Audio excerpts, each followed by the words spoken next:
afternoon, everyone, and welcome to What the Why, one of RVN's still newish television shows with Barbara Ann. Our show features conversations with diverse leaders from all walks of life about why they do what they do and how they figured things out. Now, maybe you happen to be sick and tired of feeling sick and tired, or you feel stuck and you want to get unstuck. Our guests all have one thing in common with you. They felt similarly at some point in their life, and they decided to change it. And today's guest is very unique, yet no exception to that group. Our guest today is Cynthia Adinig. Am I pronouncing that correct, Cynthia? Is it Adinig? Okay, I'm not sure if she can hear me. Can you hear me, Cynthia? Yes, you're Is it Adinig? It is. Yes. Okay. Cynthia is joining us from Northern Virginia. Cynthia is a marketing specialist turned long COVID advocate and equity policy advisor. She pivoted to being a long COVID and MECF, and we're going to talk about what that is in a little bit, advocate after her March 2020, quote unquote, mild COVID-19 infection, which for so many of us, and yes, that includes us as in me, led to severe disability and life-threatening illnesses. Due to her uniquely severe long COVID symptoms, Cynthia had to seek care at local emergency rooms over 30 times because of a long COVID symptom that causes her to have allergic reactions to all food and water. This symptom resulted in multiple hospitalizations and, importantly, her realization that there are severe inequities in the U.S. healthcare system where often the least able to advocate for themselves are the most affected. In September 2020, as my long COVID symptoms kick in, and I'm tripping over words, after being threatened with arrest at a hospital emergency room while seeking medical help during an episode of dangerously low oxygen and high heart rate, Cynthia decided never again and became a long COVID advocate so people from non-majorities and underinvested communities would receive proper care in the future. She worked alongside other patient advocates to guide legislative language for the bipartisan COVID-19 Long Haulers Act and spoke at the official press conference alongside the bill's sponsors, Representatives Beyer and Bergman. She also met with Senator Tim Kaine and Representative Ayanna Pressley's teams about their long COVID legislations, and she's since met multiple times with NIH, National Institutes of Health directors, to discuss issues concerning long COVID and health equity in research, and she's worked with researchers even on long COVID studies and trials. Cynthia was co-leader of the very first BIPOC, which stands for Black Indigenous People of Color, Long COVID and ME-CFS support group, and she is developing a BIPOC equity consulting agency with several other long COVID advocates. Cynthia is also well known in the long COVID community for working to intervene in real time to help patients access proper care globally. And she wrote a digital emergency room guide for long haulers of color to increase their access to care and other resources. She's been featured in Time Magazine, Washington Post, Bloomberg News, the National Journal, Yahoo News, Today, USA Today, Newsy, and more. She's a cast member of Long Haul Voices, a long COVID and ME-CFS documentary. She's a board member of Solve ME and Whale of a Tale, an advisory board member of Consily, and she informally advises other long COVID nonprofit organizations such as COVID-19 Long Haulers Advocacy Project, which I am also involved in along with Cynthia as part of the national, really now turned international Long COVID Alliance. Cynthia's 7-year-old son, Adinig, also suffers from long COVID. Yet despite all that was happening during the height of Cynthia's long COVID health challenges and his own, he became a Mensa member at only 5 years of age. Aiden is internationally known as a prodigy in math and chess and is homeschooled by Cynthia, health permitting. He's also beyond adorable. and probably should be featured on my show one of these days. So without further ado, please welcome Cynthia Adinig to our show. Thank you so much for having me. I'm sure Aiden, the cameraman, would love to have his own separate interview about his experience with long COVID and what he has on his mind as goals for the world and other communities. He's really passionate about, surprisingly and not surprisingly, about like climate change and inequity of other kids from other countries. So he's a very interesting 7-year-old, and he gives me a run for my money, and I'm so proud to be his mom, and I fought really, really hard to be here today as a mom and push and really live through long COVID so that I can be his mom for as long as I really can. Which is awesome. And hey, this is diverse leaders from all walks of life. So far, our youngest leader's been 18. Who's to say we want to have a 7 or 8-year-old? Because they are the future, and they definitely have a story to tell. Mm-hmm. And once upon a time, you yourself were in that 5, 6, 7, 8-year-old category. And you know, none of us ever thought we'd be looking at the kinds of things that we're looking at today when we were, young. And so, what is it? And I ask this question of everybody, what is it that you wanted to be when you grew up? So I wanted to be an environmental scientist. I wanted to backpack throughout the most remote spaces like New Guinea and go and look for different species that are suspected to be extinct and see if they really are extinct, or discover some new species by going really deep into some untraveled, unexplored spaces in like Australia and New Guinea and those kind of spaces. Oh, wow. Which is interesting because you are exploring in a whole different way. Mm-hmm. So yeah, I mean, it's still science. So science is science, and I think because I had that love of science and understanding of different experiments, and I think that's really how it helped me to guide my own care and survive, because I was able to see what was working for me. I was able to see what was working for others. Far before the research ever confirmed it, I was able to really grasp some data from what we were seeing in the groups in the early days and say, okay, I really should try, Pepsid AC before the research came out and said we should try it, or I really should consider asking about, my doctor to track my D-dimer before the publication came out about the microclotting. And so I really, and I also, my hair, I didn't lose my hair at all to long COVID. In fact, it's longer than it's ever been. And so I've been doing like little experiments with my hair along the way, like little sections. And so I'm currently writing a guide to keeping your hair with long COVID based off of my experiments that I've done over the past 2 years with my own hair. So. Which is awesome, because I was one of the people who did experience some hair loss, and I found different things that work, that help. And it's growing back, so it's tons of different lengths right now. But the struggle is real, and for women especially, it's really challenging. It was really interesting watching it, because it was one of my biggest fears as someone who experienced severe nutrient deficiency from my allergies to all food and going into starvation several times. I just knew I was going to have aggressive hair loss because of that, but that didn't happen. And so I was like, maybe there's something else happening here that I can explain why my journey, as someone who should experience the most of it other than the other long haulers who can still eat a nutritious diet and have a bunch of supplements, why I still was not experiencing that. Even when I declined to the point where I was losing 5 pounds a week, I still did not lose my hair. So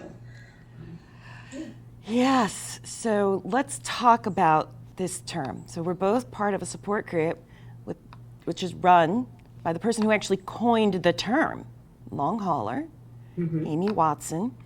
And let's talk about your COVID journey. We both were sick around the same time, and so many parallels, but we're here to talk about you.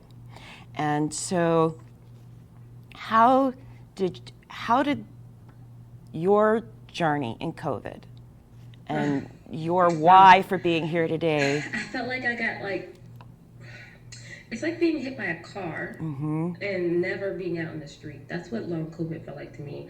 I was just having the best time as an introvert, being excited about the shutdowns, as a person who juggled multiple things and had a busy schedule, was always volunteering and homeschooling and all sorts of things. When the world stopped in March, I was like, finally. It was the first vacation I was able to take, a real one.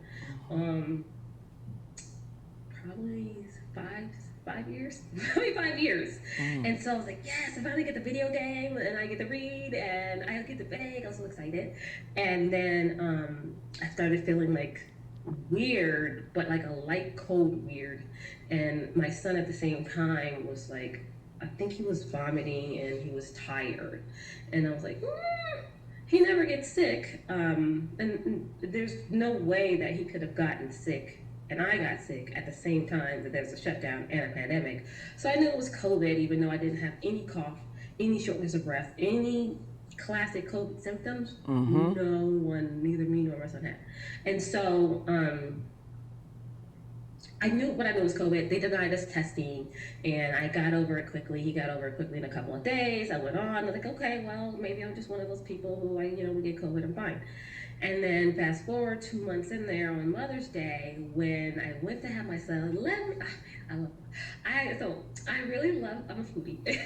Okay. So I had prepared like my Mother's Day meal for a long time. It was like a pound of shrimp that I was not sharing. And I was having fresh baked banana bread, and I'm a fantastic baker.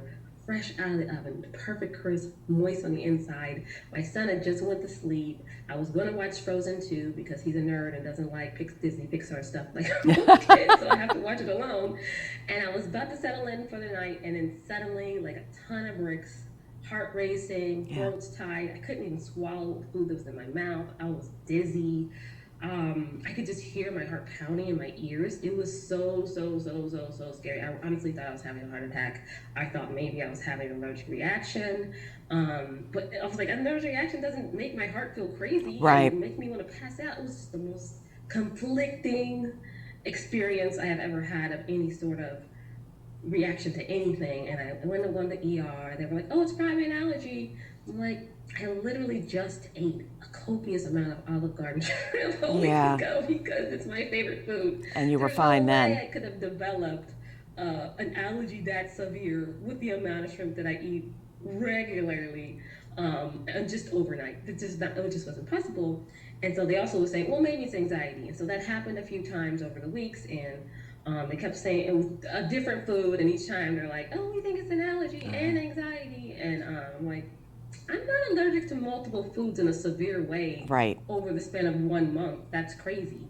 And so I started trying to see a doctor, but that first wave, all the specialists, they were not even taking they were seeing no one.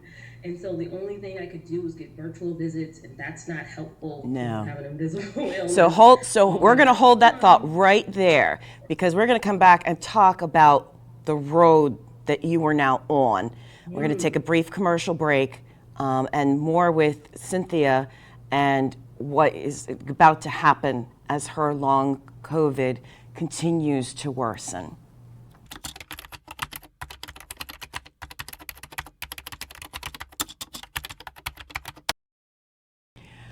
Welcome back to What the Buy, and our guest today, Cynthia Adinig, and she is a national advocate for COVID and MECS. And she is telling us about her experience as she is rapidly running into challenge after challenge after challenge with being diagnosed correctly with long COVID, because at the time, actually, there was no acknowledgement that long COVID was even a thing, something that so many of us that have dealt with this encountered. So Cynthia, let's pick up where we left off. So you're seeing specialists by Zoom, which you're right, is useless in so many instances as it relates to this. There's definitely a place for telemedicine, but they didn't know what they were doing. And the guidance was horrible. Yeah, telemedicine was terrible. I was wasting away. Someone told me my symptoms were all from dehydration. I'm like, how can I be dehydrated in my house going nowhere? Um, and and even like the cardiologist I saw, like he didn't say anything about POTS, or he wasn't even concerned at all. I was like, it's a little high. It's in the 120s. It should be fine. There's nothing wrong about that.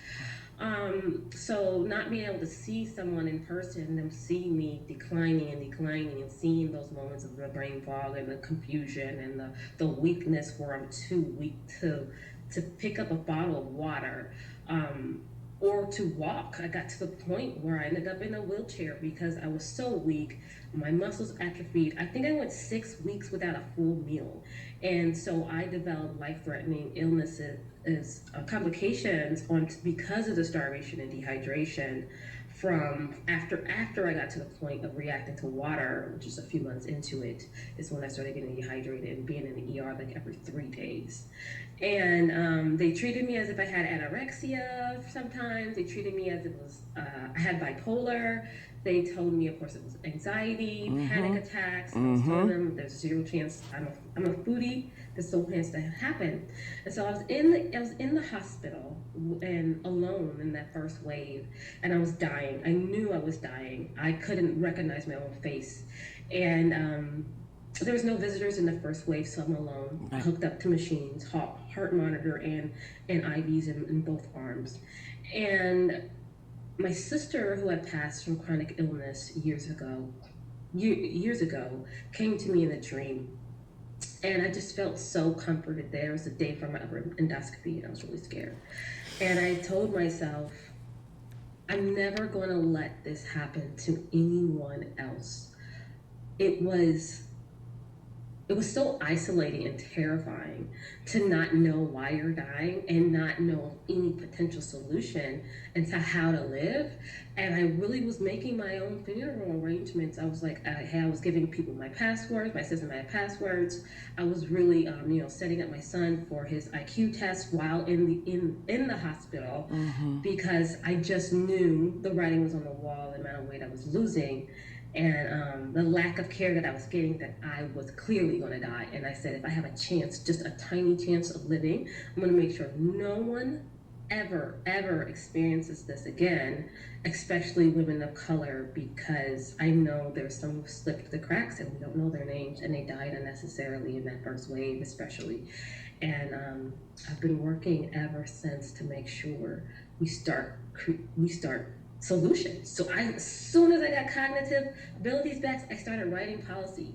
I started writing policies. This is the problem. What is the solution? I was racking my brain before I could even walk, to walk again, to start writing these solutions. I said, if I ever get one chance of talking to a member of Congress, I'm going to have this ready for them, not just the problem, but the solution. And so when I got the chance to work on the long COVID legislation, I was invited to tell my story, done by our team, and allowed to give my input on what should go in the legislation. They actually was like, yeah, we think it's a great idea, and put some of those line items in there. And then you were off and running. Yes, it's been that way ever since. I've worked on, I think, every single long COVID legislation except for one. And then I have also, of course, testified in front of Congress about my experience with racism, especially the experience where I was slated to be given Narcan for my long COVID symptoms. Yeah, and this is really important. Passed 2 drug tests, and also because no other hospital drug tested me for long COVID symptoms except for the one. And it was the same hospital that threatened to have me arrested when my heart rate was extremely high and my oxygen was dangerously low. And I can only imagine I know my brain damage that I got from the hypoxia, the lack of oxygen, was due to that racially biased incident where they kicked me out of the hospital by security. They rolled me out in a wheelchair. It was, and as someone who had a less, I had a less severe experience, but I had a doctor tell me I had no business being there. I was wasting his time. I needed to get out of the emergency room while I'm literally falling over with hypoxia, which for those who don't know is when you are not absorbing enough oxygen from your blood. And they call it happy hypoxia, which is such a mislabel for it, because it's actually very severe. And it's very hard because your blood oxygen saturation can be jumping up and down, up and down, up and down within seconds of itself. And people don't believe you, even when you have pictures and video, in your case, of your blood oxygen fluctuating like crazy, your heart rate fluctuating like crazy. Now, you mentioned something called POTS, and you kind of touched a little bit on it, but for our audience that doesn't know what that is, what is POTS and what are some of the symptoms? Because that was one of the things that's affected you and your son. Yes, yes. So POTS is postural orthostatic tachycardia syndrome, and it is a part of dysautonomia. So when your autonomic system is no longer regulated, then you have a whole host of problems throughout your entire body. It affects blinking, swallowing, breathing. It can affect your ability to regulate your temperature, sensitivity to light and sound. And the trademark symptom that both me and my son have are the heavy legs from the blood pooling to your legs. So kind of, you get that like either cinder block feeling in the bottom of your feet, or sometimes it's that same sensation as if when you get out of a pool, and your legs feel really, really heavy. But imagine that every day, all day. That's what POTS leg heaviness feels like. And it's what causes the high heart rate, because your body's working really, really, really hard to get actual blood pumping to your heart. And I mention that because I talk to so many people, as you do, that don't even realize that symptoms that they're exhibiting could very well be connected to COVID infections that they had, even mild COVID infections. And so there may be people out there that are experiencing some of these things that are going to learn just from your explanation of what that is, and they'll say, oh my gosh, that's me. That doesn't mean everything that's happening to them is COVID related, but so many people just have no idea. And the projections are very significant. We've heard everything from 1 in 8 to 1 in 4 are going to develop permanent long-term issues as a result of COVID. But you were determined not to be a statistic. So you fought your way out of that wheelchair. I'm working really hard with different researchers that are developing different diagnostic testing, they're trying to do equitable studies to make sure all communities are represented, and doing even clinical trials like repackaging either drugs that are used for other things and trying to get it approved for long COVID use, or creating new combinations to create therapies to help with long COVID symptoms and getting people back to a good quality of life. So where do you go from here? And what can all of us do to change this narrative that still needs so much changing? Wow, that's a good question. I think we're definitely having an issue with legislation because of the tight House and Senate and Congress. So we're having a really tough time getting legislation passed in the House, and especially the Senate. So I really think it's going to be the local battles that we're going to be doing more winning. So you can still go to your House and Senate on a state level and try to lobby to have them have hearings on long COVID, or to have those meetings with those legislators, see if they'll take those meetings with you and tell your story to them. A lot of times I tweet them. I was able to get a hold of Ayanna Presley's team by tweeting them constantly. And I was able to get a meeting with them. And so do not discount the power of social media. Social media is so helpful. But I really think at this point we're going to have to go straight for the hospital networks. We're going to have to start teaching doctors directly how to diagnose and see what and even treat long COVID. It's really up to us from more of a local and state level at this point. So believe it or not, we're at time. And so I was totally serious. There's so much more to the story and other things that you're involved in. So I definitely want to have you back to talk more about this very important topic. Absolutely. And maybe Aiden, the ham sandwich, could come and tell his experience with his long COVID. He was in a long COVID PSA with other kids. So that would be fantastic. With long COVID it really concerns him, like when he doesn't see kids wearing masks, Yeah. being careful. Yeah, definitely. Next time we have you on, we got to have him. So thank you. What's the best way for people to connect with you? Probably on my website, www.cynthiaadinig.com. It's just my first and my last name. Send me a message through there. I answer every single message that I get. I'm a really good space for resources. If you need resources of any kind, because I do so much of this work, I usually can point a patient in a certain direction to try to get whatever it is that they need to whether it's just hope of, Yes. a listening ear, Yeah. or if it's actually like, financial assistance. I really try to make sure I have things available to help people practically where they're at today. Awesome. So thank you again. Now, regarding next week, our guests are Michael Kenny and Desiree Bear Kenny, the team behind Kenny Protective Agency.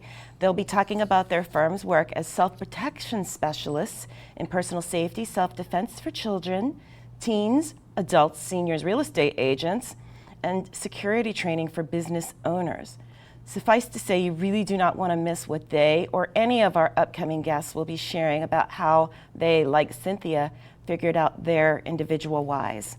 As a reminder, What the Why airs on Tuesdays and Thursdays at 1 p.m. Eastern Daylight Time and 3:30 p.m. on Mondays at Eastern Daylight Time. It's also available on demand and on Roku shortly after the episode airs, usually within a day or two. And always remember, whether you are looking to make changes in your life or career, no matter how big or small, please join us again for more inspirational and informative conversations with people such as Cynthia, who were able to make changes in the face of seemingly insurmountable obstacles and fight their fears and find their purpose and live it.